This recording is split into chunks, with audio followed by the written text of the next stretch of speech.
Merhabalar kıymetli izleyicilerim ve takipçilerim. Binnur'un Mutfağı kanalıma ve mutfağıma hoş geldiniz.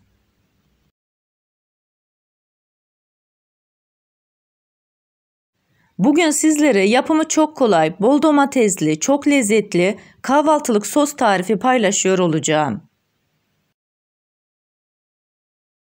Tarifime başlamadan önce kimin nereden izlediğini bana yorumlardan yazarsanız değerli takipçilerimin nereden izlediğini öğrenmiş olurum.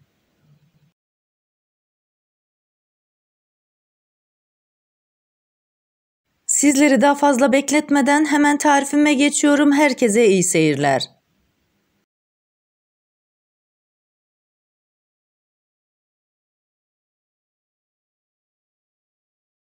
Bu tarifimde 3 kilo bardak domates kullandım. Özellikle bardak domates kullanıyorum. Bu domateslerin suyu çok fazla çıkmıyor. Suyunu tüketmek için çok fazla kaynatmak zorunda kalmıyoruz. Bardak domatesleri güzelce yıkadım ve kuruladım. Önce kabuklarını soyuyorum. Tarifimi buraya kadar izlediyseniz ve hala kanalıma abone değilseniz abone olup beğeni ve yorumlarınızla beni desteklerseniz çok sevinirim. Beğeni ve yorumlarınız benim için gerçekten çok kıymetli.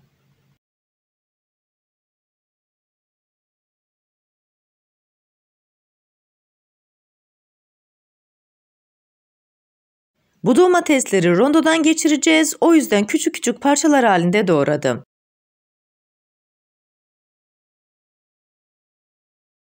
Kabuklarını soymuş olduğum domatesleri rondonun içerisine atıyorum. Tamamen püre haline gelinceye kadar rondodan geçiriyorum.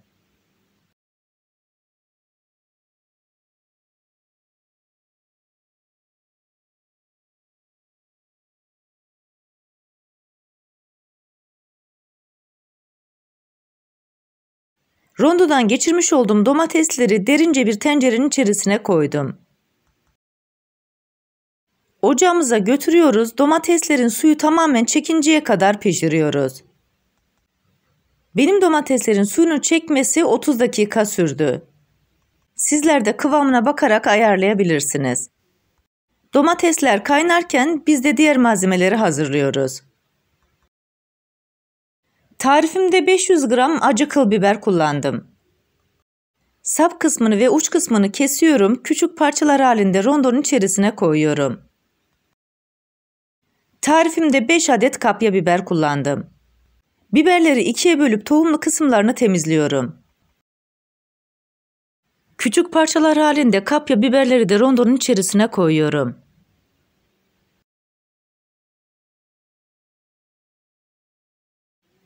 Rondo dolduktan sonra kapağını kapatıyorum. Kalan kapya biberlerini de rondonun içerisine çalışırken koyuyorum. Tarifimde 8 diş sarımsak kullandım. Biberleri rondodan çekerken sarımsakları da içerisine atıyorum. Sarımsakları da püre haline getiriyorum. Domatesler tamamen suyunu çektikten sonra bu malzemeleri de tencerenin içerisine koyacağım.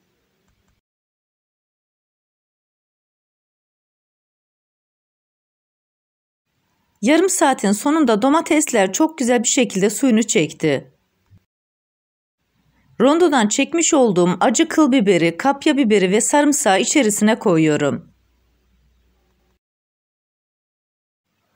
Bu malzemeleri de güzelce domateslerle karıştırarak pişiriyorum.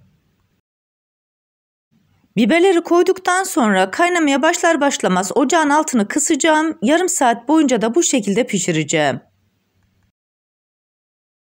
Biberleri koyup şöyle bir karıştırdıktan sonra içerisine yarım çay bardağı elma sirkesini koyuyorum. İsterseniz bu aşamada üzüm sirkesi de kullanabilirsiniz. Daha sonra 1 çay bardağı zeytinyağı, 1 yemek kaşığı toz şeker, 1 yemek kaşığı kaya tuzunu ekliyorum. Kışlık hazırlıklarımızı yaparken içerisine koymuş olduğumuz tuz kesinlikle kaya tuzu ya da kalın tuz olması gerekiyor. İnce tuz ya da sofra tuzu kullanmıyoruz. Sosumuz kaynamaya başladı. Ocağımızın altını kısık ateşe getiriyoruz. Yarım saat boyunca bu şekilde pişiriyoruz. Arada bir de karıştırmayı kesinlikle ihmal etmiyoruz. Tarifimde kullanmış olduğum bütün malzemeleri videomun altındaki açıklama kısmında ölçüleriyle birlikte paylaşıyor olacağım. İsterseniz oradan da bakıp faydalanabilirsiniz. Sosumuz çok güzel bir şekilde suyunu çekti. İçerisine ince ince doğramış olduğum yarım demet maydanozu ekliyorum. Maydanozu rondodan geçirmedik, böyle daha güzel gözüküyor. 2-3 dakika boyunca da maydanozlarla birlikte pişiriyorum.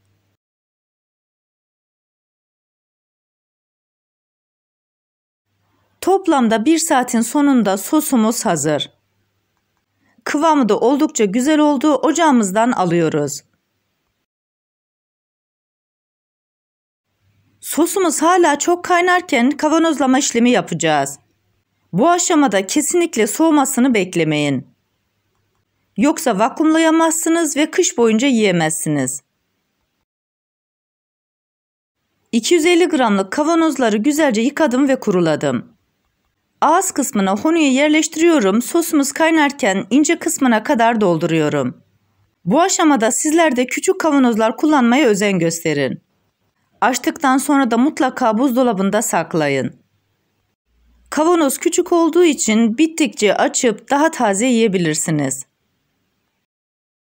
Bu arada tarifimi buraya kadar izleyip beğendiyseniz sosyal medya hesaplarınızdan arkadaşlarınızla paylaşarak bana destek olursanız çok sevinirim.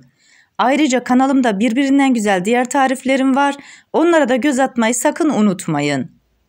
5 tane küçük kavanozu doldurdum.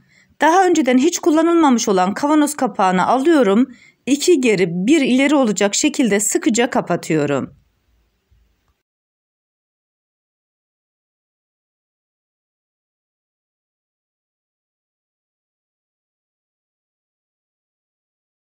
Kavanozlar hala sıcakken bezin arasına koyuyorum. Soslarımız soğuyana kadar bezin içerisinde duracak.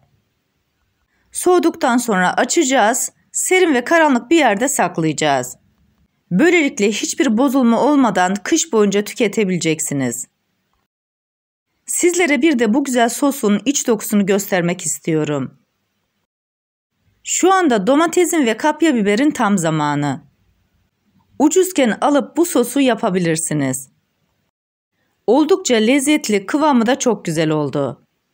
Bu tarifimi yapıp deneyecek olan herkese şimdiden afiyet olsun. Bir tarifimizin daha sonuna geldik. Videomu izlediğiniz için teşekkür ederim.